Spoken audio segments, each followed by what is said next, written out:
Academy के platform पे और एक आज नए टॉपिक के साथ हम लोग बात करेंगे जो ऑर्गेनिक में एरोमेटिक यौगिक की पहचान के लिए हम लोग डिस्कस करेंगे। एरोमेटिक यौगिक क्या होती है, उनकी पहचान किस तरीके से करेंगे और एरोमेटिसिटी कैसे डिसाइड की जाती है, इसके बारे में हम लोग जानेंगे एक एक करके। आइए हम लोग थोड़ा सा एरोमेटिसिटी के बारे में जानते हैं। पहली बात तो ये कि हम लोग एरोमेटिकता किसे कहते हैं।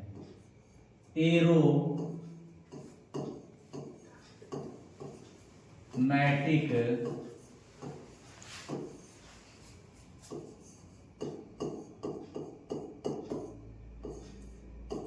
यौगिक या इसी को बोल सकते हैं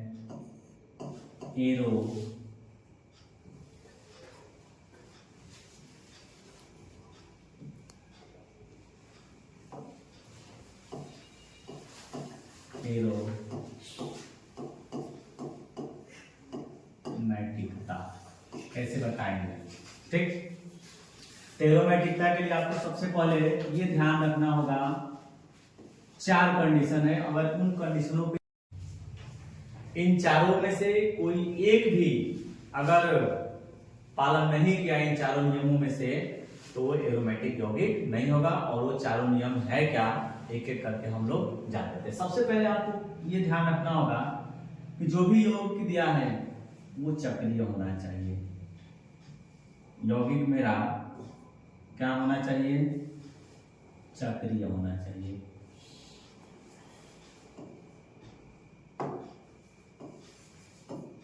पहले यौगिक चक्रीय होना चाहिए, पहला। दूसरा कंडीशन ये है कि कोई भी आप यौगिक लेंगे उसमें एकांतर क्रम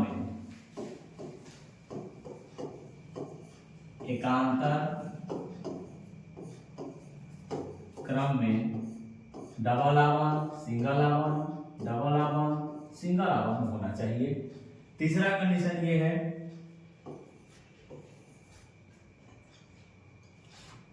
कि यौगिक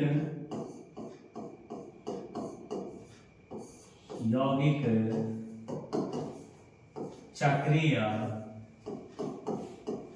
होना चाहिए।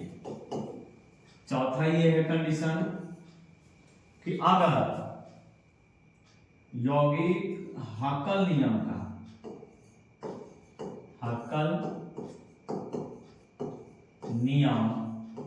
का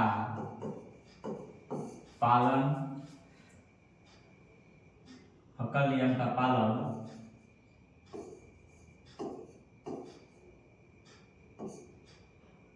करना चाहिए। ठीक, हक्कल नियम का पालन करना चाहिए। ये अगर किसी भी यौगिक में ऐसा है तो हम कह देंगे वो यौगिक कैसी हो रही है। ठीक, तो वो एरोमेटिक यौगिक है, अन्यथा एरोमेटिक यौगिक नहीं है। ठीक, इसमें से कोई भी एक गड़बड़ हुआ, कोई भी एक नियम का पालन नहीं कर रहा है, तो हम मान लेंगे वो एरोमेटिक यौगिक नहीं है। चलिए एग्जाम्पल देखते हैं। ये है आपका बेंजीन C6H6 और इसका संरचना होता है ये।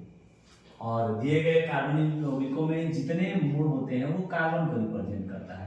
तो ये होगा आपका कार्बन, ये होगा आपका कार्बन, ये होगा आपका कार्बन और ये होगा आपका कार्बन। सबको क्या कर दीजिए, सिंगल आवन से जोड़ दीजिए। और ये हो गया आपका डबल आवन और जितने कार्बन है उस पे एक एक हाइड्रोजन होगा। तो एक हाइड्रोजन आपका यहाँ H,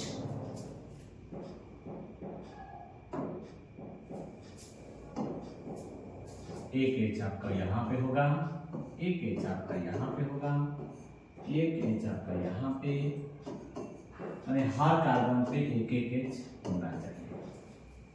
अब देख लीजिए इनमें पहला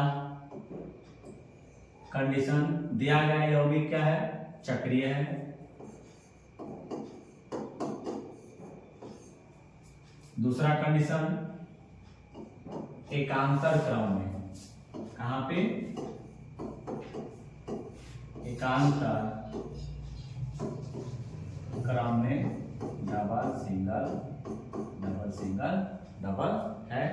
और अगर आपको समतलीय नहीं समझ में आ रहा है तो संकरण होना चाहिए, कैसा, sp2। और sp2 डिसाइड करने के लिए देखिए, अगर डबल बॉन्ड है तो एक पाई होगा, एक सिग्मा होगा, फिर सिग्मा, हर एक अलामत किसके नाम जाना जाएगा, सिग्मा। और डबल में एक सिग्मा होते हैं और एक क्या होते हैं, पाई होते हैं। फिर सिग्मा, फिर सिग्मा, फिर सिग्मा, पाई, सिग्मा सिग्मा सिग्मा सिग्मा। एक कार्बन को देखिए, इसके पास है कितना, 3 सिग्मा है। और संकरण में आपको देखा जाता है इन्हीं को इनके कक्षकों में भरते हैं, एक S में भरते हैं, फिर P में भरते हैं, फिर D में भरते हैं। तो जितना मेरे पास होगा हम क्रम से उसको क्या कर देंगे, भर देंगे। तो मेरे पास 3 सिग्मा है तो 1 2 और 1 3, तो संकरण क्या हो जाएगा, sp2। ये हो गया आपका संकरण sp2।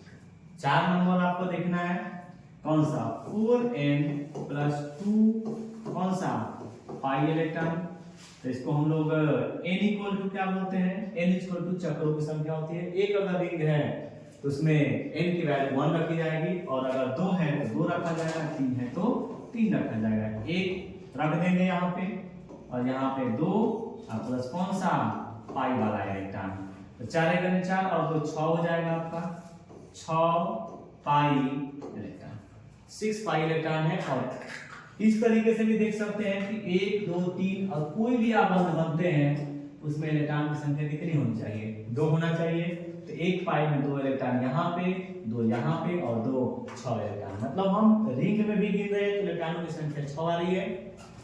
और हकल नियम के अकॉर्डिंग अगर हम चल रहे हैं तो भी रिंग में 6 पाई इलेक्ट्रॉन ही आ रहा है। तो इसका मतलब ये हमारा क्या है, एरोमेटिक यौगिक है। एक अन्य एग्जांपल भी देख सकते हैं, चलिए हम पीरिडीन की बात कर लें थोड़ा सा। ये है आपका पीरिडीन,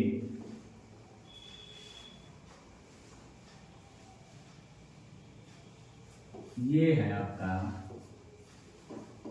पीरिडीन।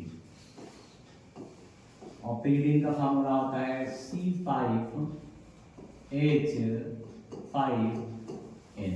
ये एरोमेटिक यौगिक है कि नहीं है, इसको थोड़ा सा चेक कर लिया जाए। चलिए, नाइट्रोजन के पास इलेक्ट्रॉन होते हैं 2 और कितना, 5, जिसमें से 3 बॉन्ड बना है, तो 2 इलेक्ट्रॉन इसके पास है।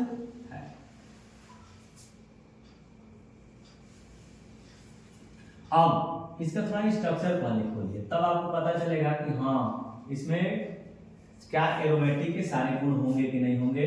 पहले आपको हर एक मोल को कार्बन से रिप्रेजेंट करिए, ये है आपका, फिर आपका ये है नाइट्रोजन है, बॉन्ड बना है इसके बीच में डबल, इसके बीच में सिंगल, इसके बीच में डबल, इसके बीच में सिंगल, इसके बीच में डबल, फिर इसके बीच में सिंगल। अब देखिए हाइड्रोजन की संख्या कितनी है, 5 है। तो हर कार्बन पे हाइड्रोजन बना दीजिए, एक एक, यहाँ भी एक हाइड्रोजन है और यहाँ भी एक हाइड्रोजन है। कुल मिलाकर के हाइड्रोजन 5 है तो 5 मैंने कार्बन से जोड़ दिया। और नाइट्रोजन के बॉन्ड 3 होते हैं तो देखिए मैंने यहाँ पे 3 थे जुड़ा था, एक एकाकी युग्म इलेक्ट्रॉन होगा। पहले हम इसके सिग्मा देख लेते हैं, ये होगा सिग्मा, ये भी होगा सिग्मा, ये भी सिग्मा, और ये भी क्या होगा सिग्मा, ये सिग्मा और ये पाई। डबल आबंध में एक सिग्मा और एक क्या होते हैं, पाई होते हैं। इसमें क्या होंगे सिग्मा और ये होगा आपका पाई, ये सिग्मा, ये सिग्मा, ये पाई, ये सिग्मा, ये सिग्मा, ये सिग्मा। इतना हमारा सिग्मा और पाई हमने देख लिया। अब एक एक एटम की सबसे पहला कंडीशन देखिए कि दिए गए यौगिक चक्रीय है, 1। दूसरा, एकांतर क्रम में डबल सिंगल है, ये भी समझ में आ रहा है। तीसरा, संकर्ण देखना है। संकर्ण आपको देखना होगा क्या चीज, sp2। काउंट कर लीजिए, इस कार्बन को देखेंगे तो 3 सिग्मा है और 3 सिग्मा के लिए sp2 होना चाहिए। इसी तरीके से इसमें अगर देखेंगे तो 2 सिग्मा है और एक एकाकी यूनिटान है, टोटल मिलकर कितना हो गया 3, और 3 के लिए आपको लिखना होगा क्या चीज, sp। इस तरीके से हर एक एटम की संकरण क्या आ रही है, sp2 आ रही है। और sp2 के अकॉर्डिंग हम कह सकते हैं कि दिए गए यौगिक के हर एक एटम एक समतल में ही है। और 4 नंबर आप क्या बोल सकते हैं, कौन सा, 4n+2 पाई इलेक्ट्रॉन। अब n की वैल्यू, एक रिंग है तो n की वैल्यू 1 रखेंगे, तो 4 गुणे 1 का प्लस 2 इंटू कौन सा, पाई इलेक्ट्रॉन, तो हो जाएगा 4 2 6 पाई इलेक्ट्रॉन। काउंट कर सकते हैं, एक कार्बन बनने के लिए कितने इलेक्ट्रॉन की आवश्यकता होती है, 2 की, और एक यहाँ पे पाई बना है, एक यहाँ पे बना है और एक यहाँ पे। इस तरीके से एक पाई में 2 इलेक्ट्रॉन, तो 3 पाई में कितने इलेक्ट्रॉन होंगे, 6 इलेक्ट्रॉन होंगे। इस तरीके से हम एरोमेटिक की पहचान करते हैं। आई होप आपको अच्छा लगा होगा। वीडियो को लाइक करिए, सब्सक्राइब करिए।